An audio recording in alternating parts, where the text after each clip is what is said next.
Hola, ¿cómo estás? Quiero brindarte un gran y cariñoso saludo en nuestro Señor Jesucristo, muy contentos de que estés compartiendo con nosotros esta segunda parte, esta segunda mirada, quizás centrada un poco más en una interpretación historicista de los libros de Daniel y Apocalipsis. Hemos tratado de mostrar otros elementos que ahí están presentes.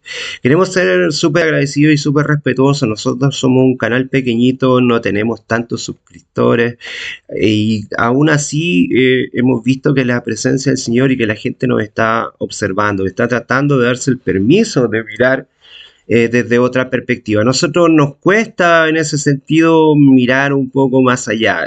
Nos hemos quedado con lo que nuestra denominación cristiana nos ha dicho y no volvemos a mirar la escritura. Y nosotros debemos tener ese proceso personal de volver a revisar lo que el Señor dice a nuestro propio espíritu. El Espíritu del Señor habla a nuestra propia iglesia. Así en Daniel y en Apocalipsis.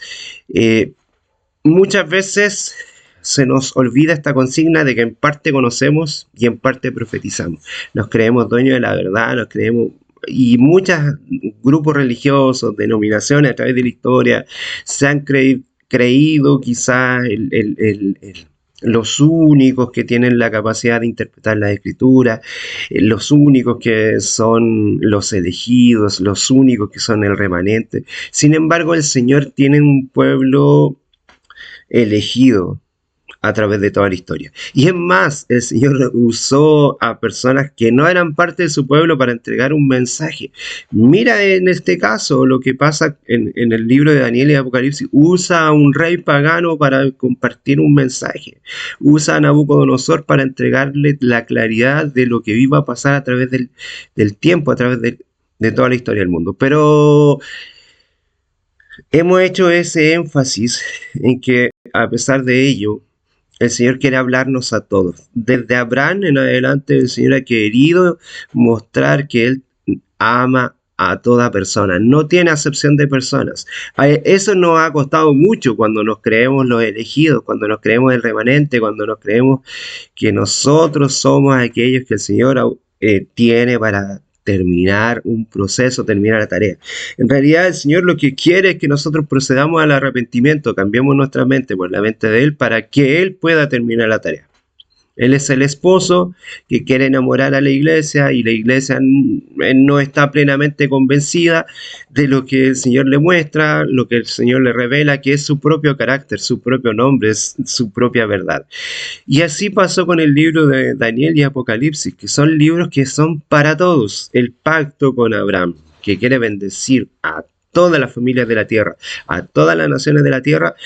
Imagínate, lo hemos dicho más de alguna vez, fueron escritos en gran parte del libro de Daniel en arameo para que todas las personas, por el extenso tanto de los reinos de Babilonia como el reino persa, el reino griego, tuvieran la posibilidad de conocer este mensaje. Y así también pasó con el Apocalipsis, escrito en griego para que todos tuviesen la posibilidad, todos los gentiles y los cristianos y los que eran pueblo de Dios tuvieran la posibilidad de conocer este mensaje. Algunos creen que tanto Daniel como Apocalipsis es para un grupo pequeño, un remanente fiel que solamente es el único que tiene la revelación. Sin embargo, hemos querido cambiar esa mirada, estamos mostrando una segunda parte con una visión un poco más historicista, pero también estamos poniendo el acento en la persona de Cristo. Y fue el foco que Daniel y Juan tuvieron. Yo sé que a lo mejor eso nos cuesta observar. A Daniel no le importó, lo he dicho muchas veces a través de estas series, a Daniel no le importó la revelación profética que se extendía a través de toda la historia y todos los reinos de los gentiles que iban a pasar y de qué se trataba, qué es lo que iba a ser el cuerno pequeño. No, o sea, claro, le impactó en cierta medida, pero ¿cuál era su deseo? Que su pueblo, el pueblo de Dios de ese momento, tuviese la libertad de poder volver a adorar en lo que él comprendía como el proceso de adoración en el lugar que correspondía, que era Jerusalén. Y por otro lado, Juan en el mismo espíritu, deseaba que la iglesia, representada en las 7 primeras iglesias que se cuentan en el capítulo 2 y 3, procediera a arrepentirse. Después todo el proceso lo tiene el Señor. Todo el proceso, las otras 6 profecías las cumple Cristo. Entonces, Él relata, cuenta, da los símbolos, da las señales, no está centrado en los símbolos, no está preocupado de cuáles son las bestias. Él da cierta claridad porque tenía la claridad al conocer sobre Daniel, podía hacer ese paralelismo, pero no está centrado en eso.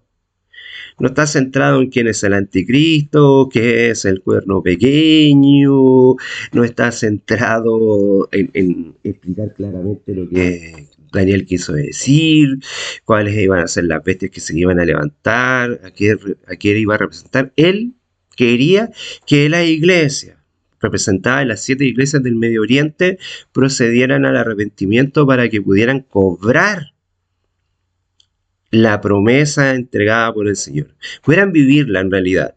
Y en la última iglesia, la Odisea, nosotros sabemos que escatológicamente Esmirna y Filadelfia son las iglesias finales que procedieron al arrepentimiento, pero también la iglesia de Filadelfia abre su corazón.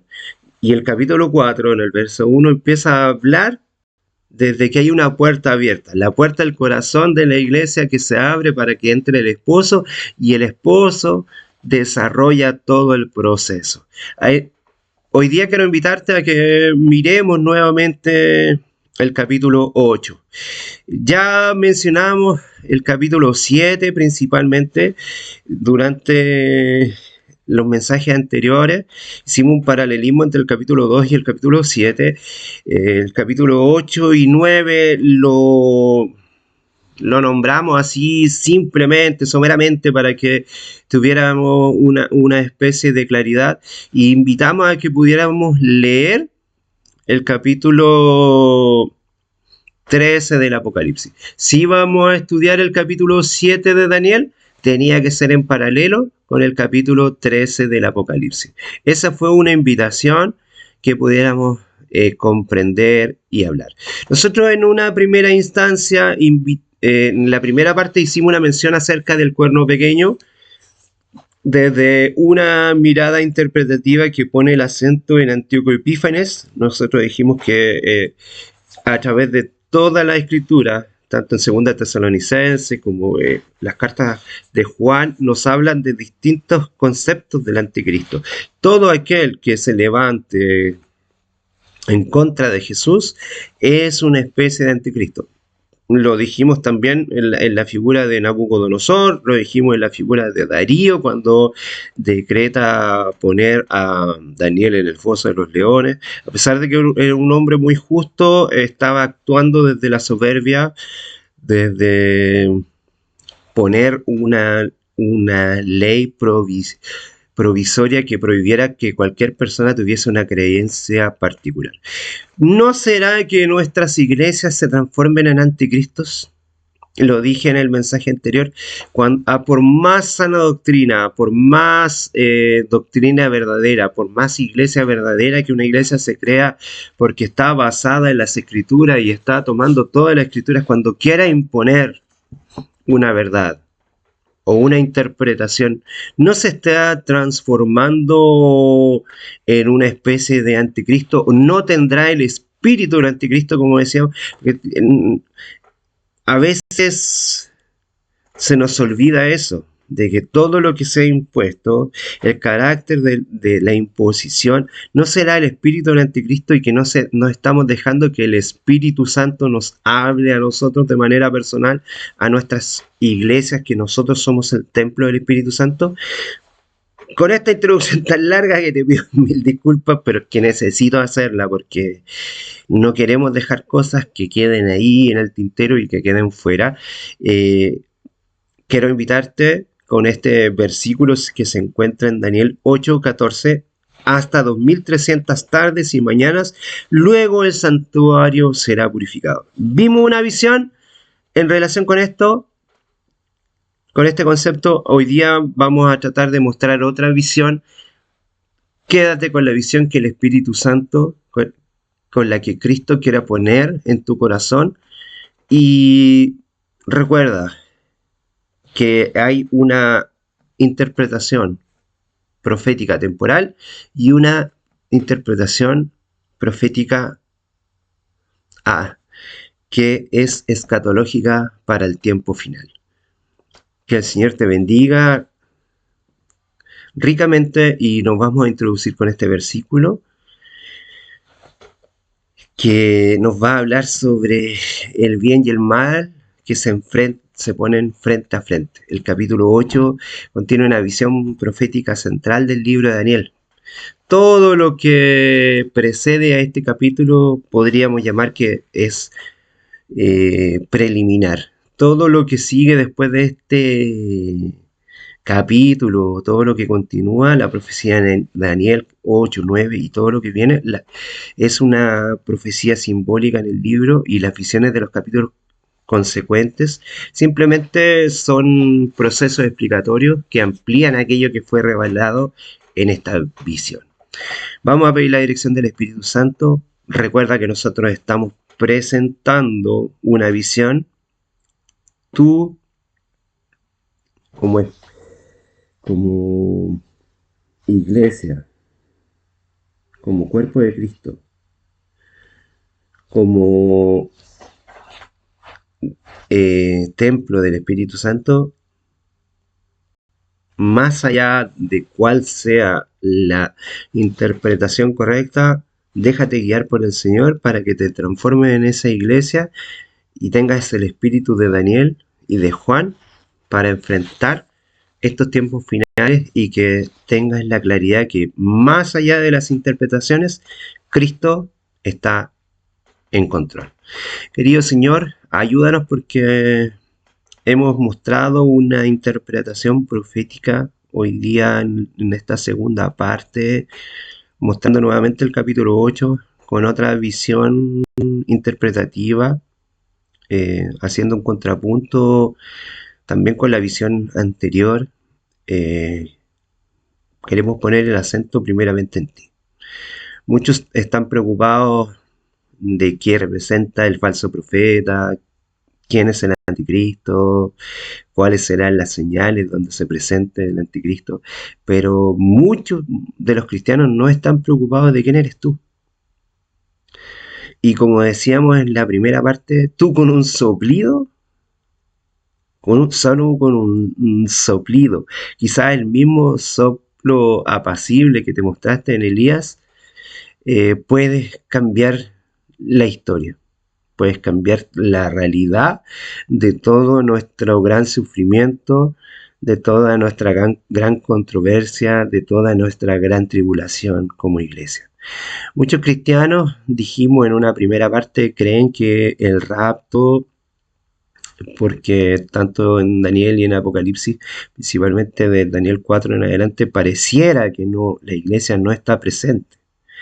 Pero simbólicamente vemos a la iglesia caracterizado siempre en una mujer, y lo vemos a través de toda la escritura, lo vemos a través de todos los mensajes. Sabemos que debemos interpretar las escrituras con el conocimiento que tú nos das, porque tú eres la revelación del Padre.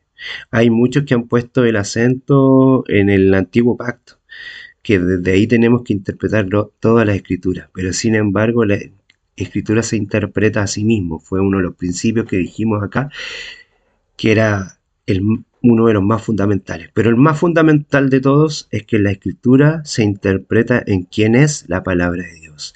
Y tú eres la palabra de Dios, Señor.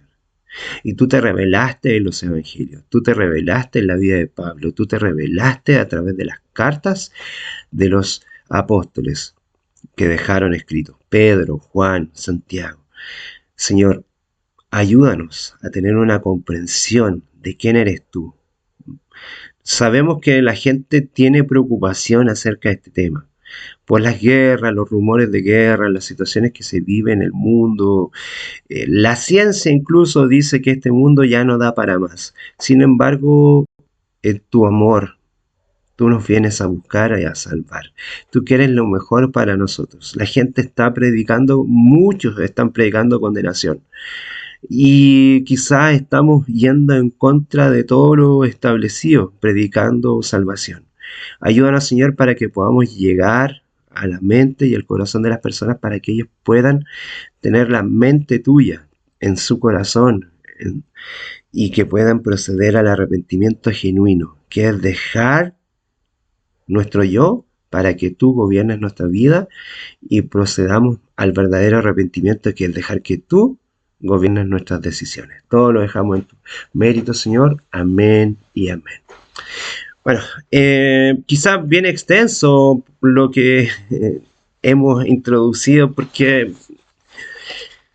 nosotros dijimos que en el capítulo 7 Daniel es el receptor de una visión, un sueño que involucra a más bestias, y así como ambas visiones previas, esta viene en dos partes. Primero la acción en símbolos y luego una explicación por medio de un intérprete enviado desde el cielo. Nosotros vimos ese punto. ¿Qué queremos proporcionar? Más detalles sobre un poder que se va a levantar en el momento en que muchas naciones sucumben.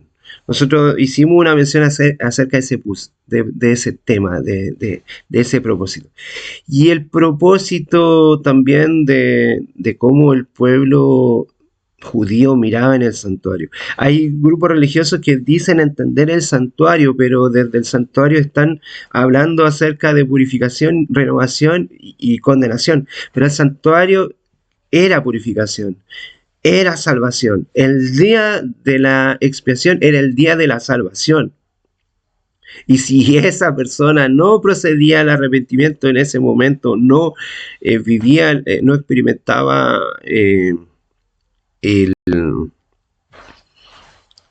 la redención, tenía un año de gracia para volver a hacer ese pacto y volver a tener la redención en la persona del Señor.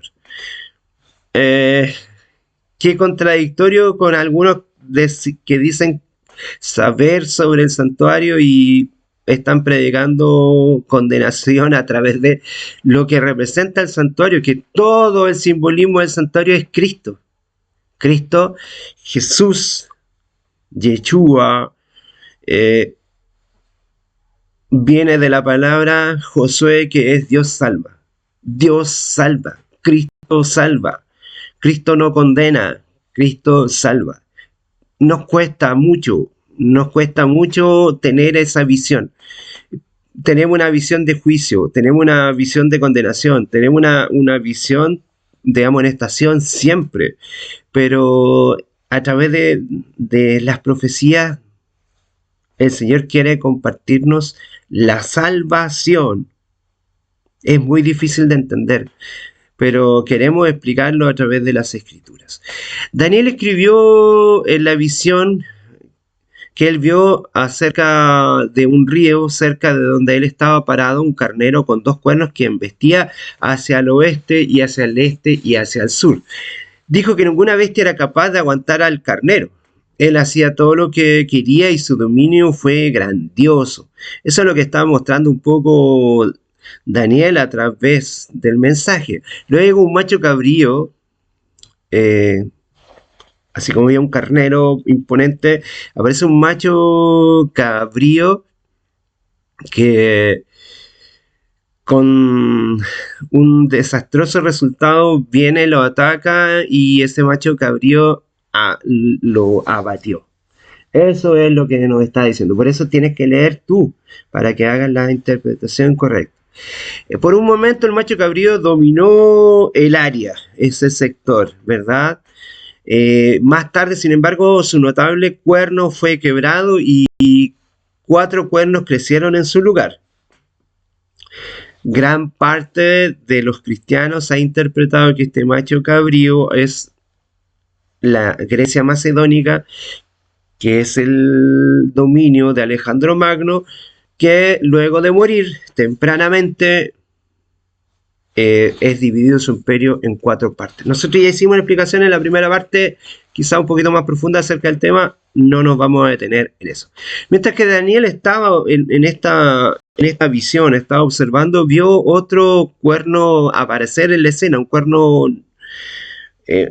que crecía de una manera más grande. Este cuerno desafía al cielo mismo, ¿verdad? Y al príncipe del ejército, el santuario de Dios o un templo, y sus sacrificios. Y escribió Daniel, ese cuerno pequeño echó por tierra la verdad. La gran parte del mundo cristiano ha dicho que ese cuerno fue uno de los descendientes de la parte siria del imperio dividido en cuatro partes, que fue Antíoco Epífanes. Otros cristianos dicen que no, que este cuerno pequeño es parte del proceso que se vivirá al final del tiempo. El drama profético finaliza con una conversación. Un varón santo preguntó acerca del tiempo que duraría el cuerno pequeño luchando en contra del cielo cuando éste terminaría. Y un segundo varón santo responde, hasta 2300 tardes y mañana luego el santuario será purificado. Nosotros podemos hacer una doble lectura y una doble interpretación. La mayoría de la gente ve el cumplimiento profético en Antíoco Epífanes. Y no podemos negar que eso es así.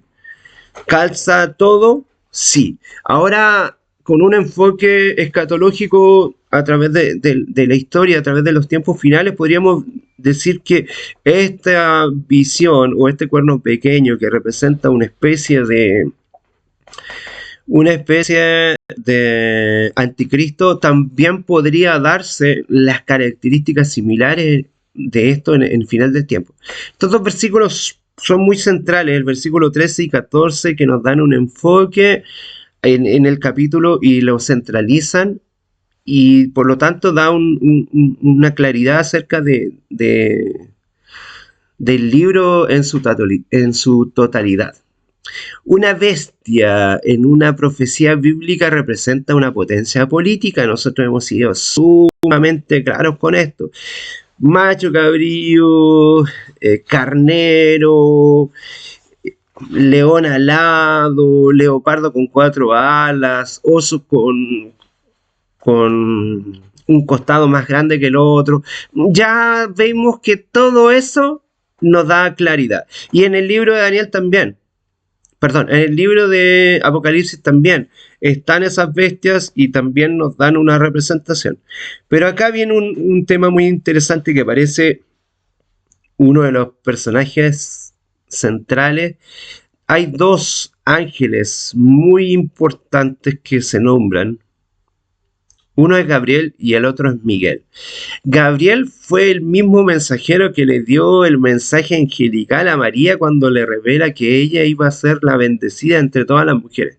La comisión de Gabriel, que lo vemos a través de la historia bíblica, en este punto central es muy importante porque Gabriel es el que siempre trae una noticia impresionante.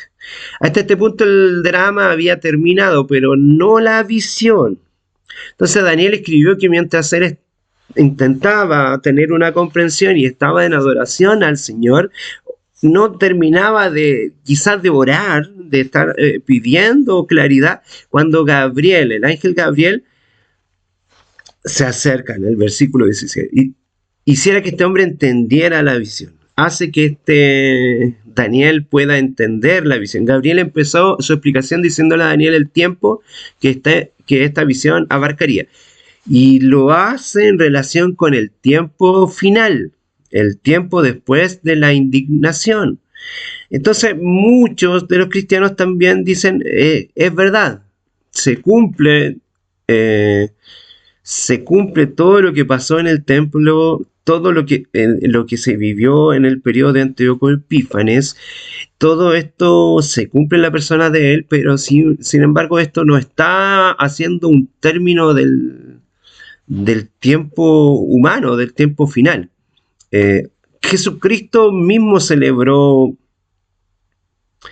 que el santuario fue purificado a través de la rebelión de los macabeos. Juan Macabeo se se atrevió a ir en contra de toda la imposición de Antíoco Epífanes. Nosotros hicimos esa mención en la primera parte y pudo purificar el templo. Y eso es algo que se vino a celebrar a través de toda la historia y hasta el día de hoy los judíos celebran esa purificación del templo. Entonces, podría tener una doble interpretación. Gabriel empezó esta explicación y luego de identificar los actores de la situación, este drama, y no pudo haber sido más específico. En cuanto al carnero que viste, que tenía 2 cuernos, ¿qué es lo que dice? Son los reyes de Media y Persia. El macho cabrío es el rey de Grecia. O sea, lo está diciendo todo. Y el cuerno grande que tenía entre los ojos es el rey primero. Y en cuanto al cuerno que fue quebrado, y de ahí sucedieron 4 en su lugar, significa que 4 reinos se levantarán de esta nación, de la nación griega, que iba a ser la división de los generales de Alejandro, ¿cierto? Aunque no con la fuerza de él. Claro, al dividir el imperio de Alejandro Magno y estos generales tuvieron incluso conflictos, no en el momento de dividirlo, sino que a través del tiempo, después los Ptolomeos, por ejemplo, tuvieron problemas con los Seleucos, etc. También hay una visión que nosotros nombramos en la primera parte, que la reina del sur con el rey del norte. Vamos a ese tema, pero más adelante.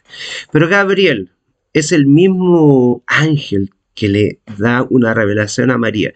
¿Le reveló todo a María, toda la claridad? No, solamente María, en la revelación que Gabriel le dio, tuvo que actuar con fe. Daniel también tiene que actuar con fe y tener la claridad, pero Daniel no se entrampa en eso. Tal como en la visión del previo capítulo, los animales que aquí se representan son imperios, ¿verdad? Al describir los 2 animales del capítulo 8, se da un cuadro completo de la historia de los imperios que se representaron. Quizás muchos de ustedes han tenido la posibilidad de ver la película Alexander o Alejandro el Grande, que es protagonizado por un gran actor, Colin Farrell, un actor que representa a Alejandro Magno, y se ve ahí en toda la película cómo el imperio de Alejandro Magno se logró desarrollar en tan poco tiempo, cómo derrotó a los persas de una manera tan simple.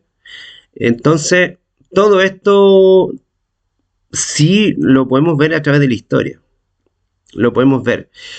Dijo que el carnero representaba a Medo Persa. Tenía 2 cuernos, uno de los cuales era más alto que el otro. Nosotros lo vimos también en la imagen del oso. Y el más alto creció después. Los medos se colocaron en un poder regional antes que los persas. Recuerda que los medos, los elamitas, fueron mucho más importantes en una primera etapa de esta mezcla de 2 reinos, pero a través del paso de la época los persas llegaron a ser más grandes. La descripción de Daniel sobre el imperio griego es tanto concisa como precisa, porque en realidad, como el macho cabrío con el notable cuerno que vino del oeste, viajó tan rápido que sus pies no tocaban el suelo. O sea, así como el imperio de Alejandro... Así como el imperio de Alejandro fue tan rápido en formarse, ya a los 32 años Alejandro Magno tenía todo levantado, digamos, todo solucionado. Macho cabrío, como cuerno vivo del oeste, viajó tan rápido que cumplió una función estratégica militar que hasta el día de hoy los analistas y los expertos en la guerra lo siguen mirando y lo siguen, claro, lo siguen admirando en el fondo. Gabriel, como ángel mensajero le dijo que este cuerno grande que estaba entre sus ojos, el cuerno que fue quebrado cuando el macho cabrío estaba en su mayor fortaleza, que es el rey primero, ¿verdad? Esto representa al mismo Alejandro, para muchos cristianos, representa al mismo Alejandro Magno, quien habiendo fundado este imperio eh, griego macedónico, murió en el momento que estaba en su mayor auge, en su mayor poder. Había recién conquistado y había llegado a la cima del poder y luego casi a los 33 años, fallece. Y se levantarán de esta nación, aunque no con la misma fuerza de él. En el verso 22 dice, estos cuernos representan los 4 reinos que nosotros vimos ya en una primera parte, Casandro, Lisimaco, Ptolomeo y Seleucia, que son una división del imperio griego ubicado en 4 lugares distintos, ¿verdad? Nosotros hicimos una mención sobre los sirios, sobre los egipcios, eso ya lo dejamos muy en claro. ¿Por qué las diferencias en frente a Daniel 8 con Daniel 7 y Daniel 2? Primero porque la visión de Daniel 8 empieza con Medo Persia y no con Babilonia. Eso es algo que tenemos que dejar en claro. La respuesta a este hecho es que Daniel en la visión del capítulo 8 ya estaba en el imperio persa. Entonces ya Babilonia ya había pasado. Nosotros ya mostramos en la primera parte de esta serie, mostramos todo lo que había pasado con la visión donde el dedo escribe ahí una palabra tipo especie de juicio con la nación babilónica, en este caso con el nieto. Recuerda que es el nieto. La escritura lo muestra como hijo, Belsasar, pero en realidad es el nieto de Nabucodonosor. Él había usado, no quiero entrar en esos detalles porque ya lo dijimos, había usado las copas del santuario del Señor y se había embriagado, invitado a todos sus sátrapas de todas las distintas zonas y un imperio más pequeño, que era el imperio medo-persa, viene y toma ese lugar. Segundo lugar, ¿por qué las naciones están representadas por animales domésticos? Esto es algo que nosotros ya hemos dicho más de una vez. La representación de estas criaturas no ha cambiado tanto, aunque el enfoque de este capítulo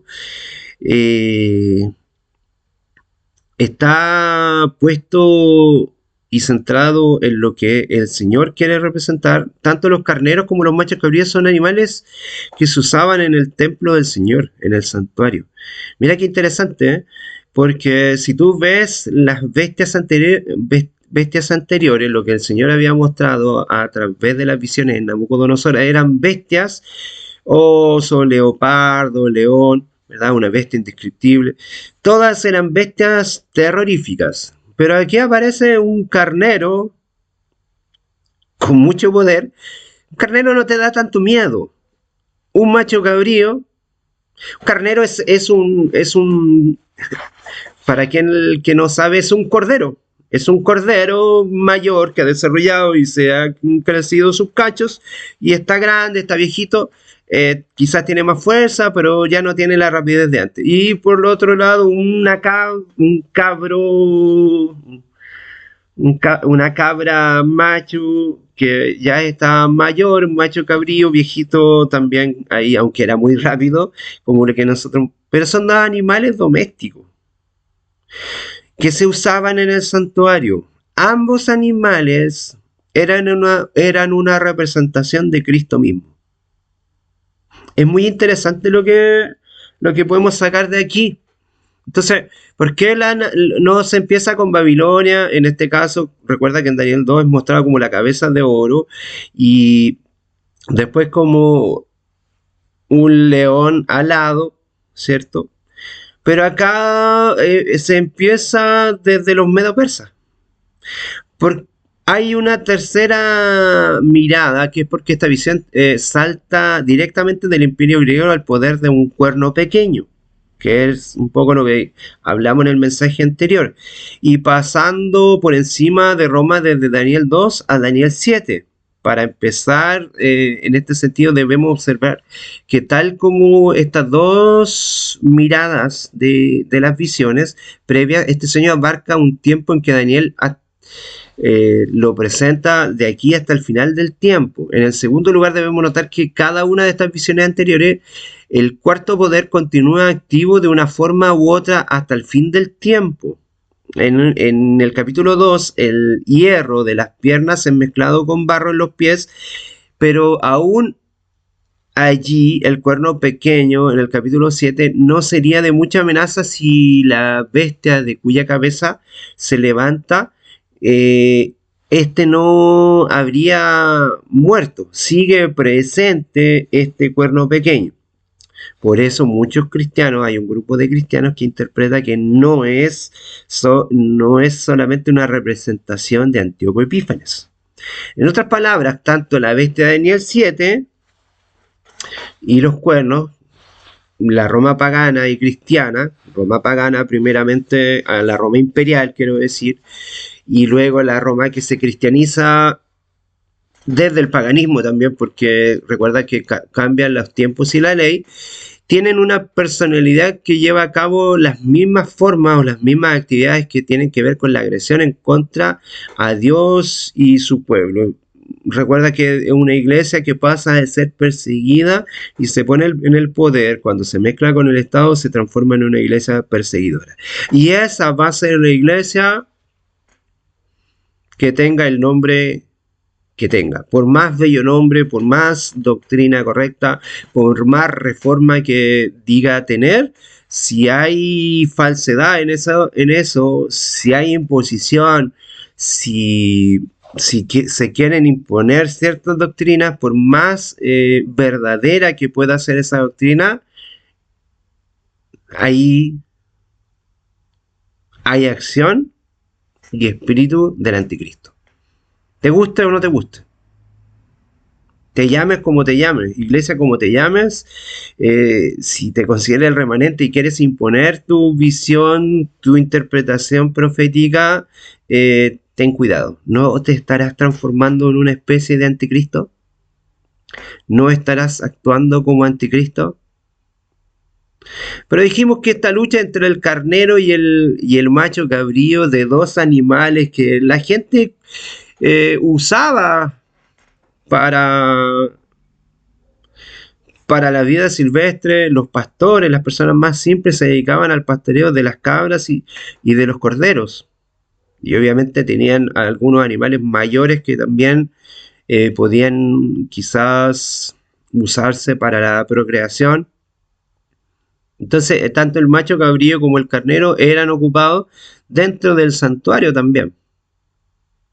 Y es muy importante porque tanto en este tiempo de Antíoco Epífanes como en la presencia ya que estamos viendo, hay imágenes tanto del santuario desde ahí, desde esa perspectiva. Pero el cuerno pequeño de Daniel 8 es feroz y poderoso y destruye a muchos. Por eso muchos dicen, no podría ser Antíoco Epífanes, porque Antíoco Epífanes no fue la nación siria, y el poder que tuvo él no fue tan impactante. Claro, puede haber sucumbido al pueblo de Israel, pero más allá de eso no tenemos tanto conocimiento acerca de él. Pero si investigamos acerca de Daniel 8, se agregan detalles acerca de la actividad del cuerno pequeño y las intenciones que quería él identificar. Recordemos que el término anticristo se puede poner y colocar en cualquier persona que quiera ir en contra de quien es Dios. En primer lugar, Daniel entrelaza el cuerno pequeño con el anticristo original. ¿Y quién es el anticristo original? Satán, el engañador. Recuerda que en el Antiguo Testamento se nombra 3 veces a Satanás. Siempre a Satanás se le representa de otra manera. Ahora yo quiero invitarte a que tú puedas leer Isaías 14, entre los versos 12 al 14 y Apocalipsis capítulo 1, 20 y Apocalipsis 12 del versículo 4 al 9. Voy a leerte solamente una parte porque recuerda que tu estudio personal, y si ya a veces los temas son extensos, son largos, si nosotros nos extendimos demasiado, la verdad que no tendríamos término para ninguna de estas actividades.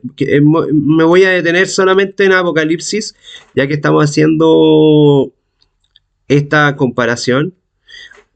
Dijimos Apocalipsis 1.20, Apocalipsis 12.4, del 4 al 9, pero vamos a leer solamente Apocalipsis 12.4 como una forma para que te motives y quieras hacer un estudio personal. Siempre la invitación es que tú puedas leer el contexto completo, que puedas leer el capítulo completo. Mira, la mujer y el dragón se llama este capítulo. Para aquellos que creen en el rapto de la iglesia, la mujer representa a la iglesia. Entonces, ¿la iglesia está presente en el Apocalipsis o desaparece en el capítulo 3, como muchos dicen? No. En Daniel también vemos que el pueblo de Dios es llamado de otra manera. Lo vamos a revisar. Pero mira, quiero leerte solamente el versículo 4. Con su cola arrastró la tercera parte de las estrellas del cielo y las arrojó a la tierra. El dragón se detuvo delante de la mujer que iba a dar a luz para devorarse a su hijo tan pronto naciera. Voy a seguir con el 5. Dice, la mujer tuvo un hijo varón que gobernará a todas las naciones con vara de hierro, pero su hijo fue llevado ante el trono de Dios. La mujer huyó al desierto, en un lugar que Dios había preparado para ella y que sería protegida durante 1260 días. Un poco lo que hemos estado describiendo también en el capítulo 8 de Daniel. Pero haz este estudio personal. Entonces no puedes decir primero que la iglesia será raptada, que no vivirá la gran tribulación. Tampoco podrías decir que la presencia del anticristo se marca solo en un momento. La persona del anticristo, quien se revela contra Dios, quien está en contra de Dios, es Satanás mismo. Y a través de toda la historia se ha representado con distintos poderes.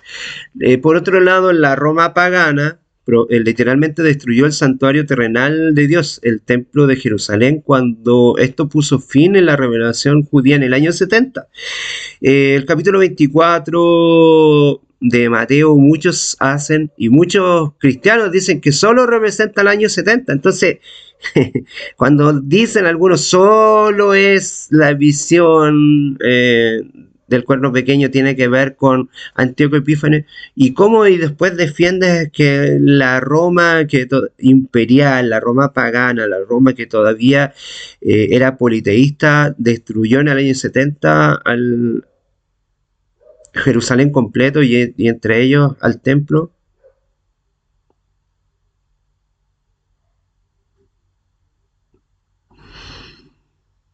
También fue responsable de la crucifixión de Cristo y de las futuras persecuciones hacia los seguidores del Señor. A diferencia de la Roma pagana, la oposición hacia la Roma que se cristianizó, su santuario y su pueblo fue más sutil, aunque por supuesto la Roma cristiana llevaba a cabo una persecución vigorosa y literal de los creyentes.